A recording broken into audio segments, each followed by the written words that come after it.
atajaye yale yasiyokuwako kana kwamba yako. Sema atajaye yale yasiyokuwako kana kwamba yako. Manake kuna vitu vinakuwa havipo, Mungu anavitaja kana kwamba vipo. Ni tabia ya Mungu. Yeye aliposema na tufanye mtu kwa sura na kwa mfano wetu, Mungu alikuwa anaona huyo mtu tayari yupo duniani anatawala.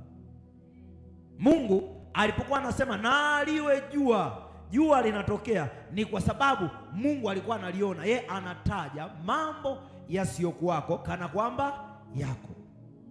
Na wewe unapokuwa mtoto wa Mungu, lazima ndani yako uwe na uwezo wa kuona mambo na kuyatamkia mambo ambayo hayapo kana kwamba yapo.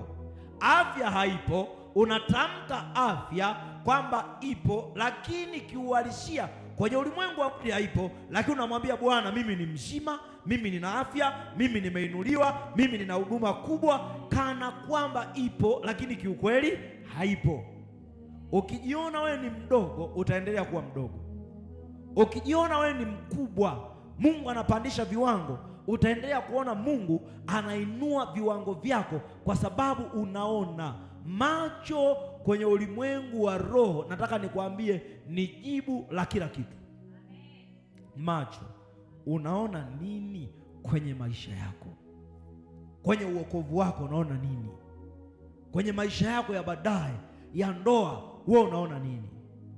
Kwenye maisha yako ya uzao wako, ya watoto wako ambao leo inawezekana hauna mtoto, unaona nini kwa habari ya watoto wako? Unaona nini kwa habari ya uzao? Unaona nini kwa habari ya uchumi wako? Unaona nini?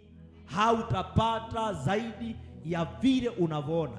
Utakachokipata ni kile ambacho unakiona. Bwana Yesu asifiwe. Wewe hapo ulipo,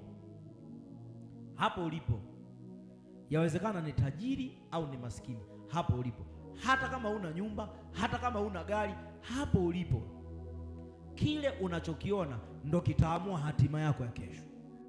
Biblia inasema pasipo maono watu huacha kujizuia. Ukiwa una maono, unapoelekea, unapoelekea umepoteza tumaini, nataka nikwambie wewe, chochote kinachokuja mbele yako utaenda tu. Kitakachokupa kusimama kwenye msimamo wako, lazima kuna jambo unaona, kuna kitu unakiona.